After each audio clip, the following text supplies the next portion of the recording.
আসসালামু আলাইকুম ওয়া রাহমাতুল্লাহি ওয়া বারাকাতুহু।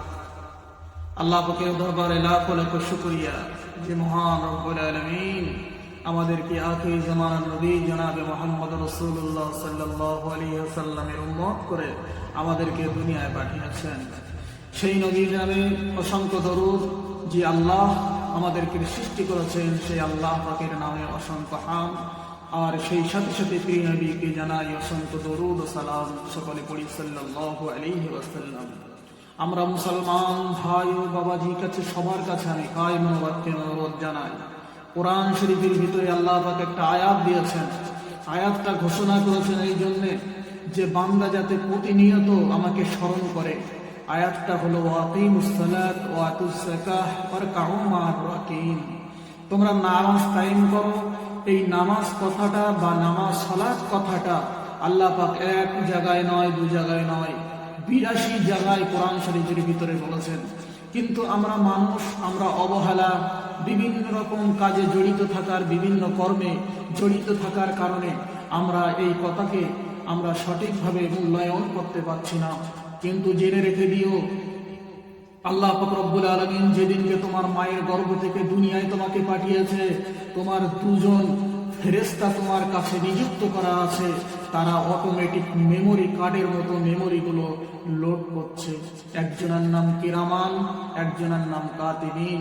যদি আমরা সেই আল্লাহ পাকের ভয় আমার অন্তরে থাকে, আমরা যদি বিভিন্ন রকম কাজ, বিভিন্ন রকম কর্মের ভিতর দিয়ে চলতে থাকি, আর আমরা বলি হেলাই নষ্ট করি যে আমার নামাজ পড়ার সময় হয় না, আমি অফিস আদালতে যাই আমার সময় হয় না, আমি বিভিন্ন রকম কাজকর্মে থাকি, বিভিন্ন রকম বন্ধু বান্ধব থাকে তাদের সাথে করে আমি নামাজ পড়তে পারি না, বিভিন্ন রকম স্কুল কলেজে ইউনিভার্সিটিতে আমি ঘোরাফেরা করি, আমি নামাজের সময় পাই না, আমি ব্যবসা বাণিজ্য করি, আমি বিভিন্ন রকম কাজে লিপ্ত হই, আমি নামাজ পড়ার সময় পাই না।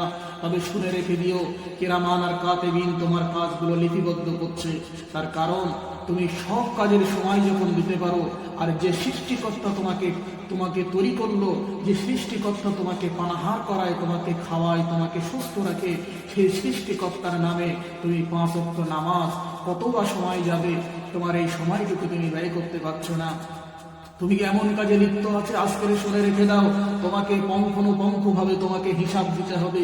এবং তোমার দুনিয়া ছেড়ে যখন চলে যাবে, আল্লাহ পাক রব্বুল আলামিন কিয়ামতের মাঠে তোমাকে যখন তুলবে, আমার আপনার যখন হাজির করা হবে, আমার আল্লাহ পাক রব্বুল আলামিন কোনোদিন তোমার জবান দিয়ে এই কথা শুনতে চাবে না।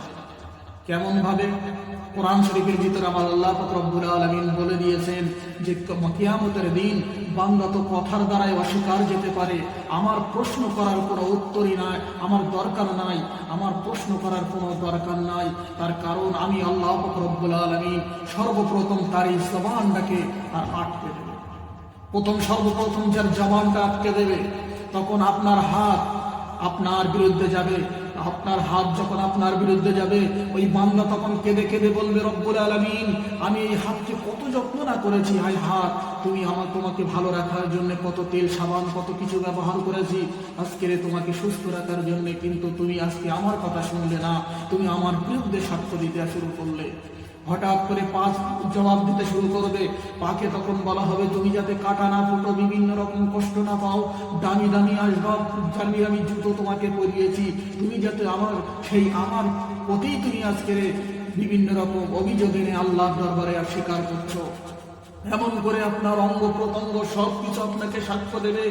এক কথায় আপনার সেদিন আপনার সমস্ত দেহর সমস্ত অঙ্গ প্রত্যঙ্গ, হাত পা চোখ নাক কান যা কিছু আছে, আপনার জবান যখন বন্ধ করে দেওয়া হবে, তখন অঙ্গ প্রত্যঙ্গ সব এক এক করে সাক্ষ্য দিতে থাকবে।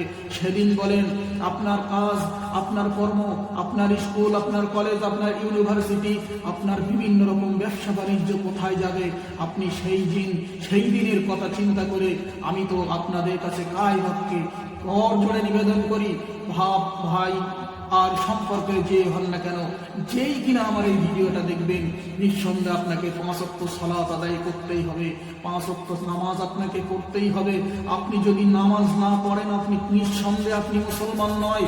আপনি যদি নামাজ না পড়েন, আপনাকে মুসলমানের খাতায় নাম লেখা যাবে না। আপনি যদি নামাজ না পড়েন, নামাজি না হন, মুসলমানের গোরস্থানে আপনাকে দাফন করা যাবে না। মুসলমানের ভালো ইমাম দিয়ে আপনাকে জানাজা পড়ানো যাবে না।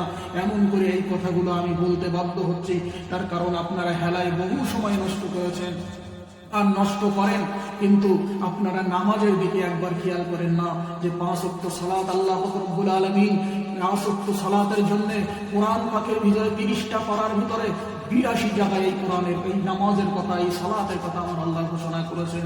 আর সেই কথাগুলো আমরা কেমনে অনন্যা করি চলি, কেমন ভাবে আমরা দুনিয়ায় খেয়াল খুশি মতো চলতে থাকি। আজকের যদি আমরা এইভাবে চলতে থাকি, আমরা একদিন দুনিয়া থেকে চিরবিদায় নেব, তখন কি বলে আল্লাহর দরবারে জবাবদিহি করব, আর হাসরের মাঠে আল্লাহর সামনে কেমন করে আমরা দাঁড়াবো। আল্লাহ পাক রব্বুল আলামিন কথাগুলো বুঝদান করো, আমার এই কথাগুলো মেনে চলার তৌফিক দান করুন, সেই সাথে যেন আমরা বেশি বেশি করে আমল করতে পারি।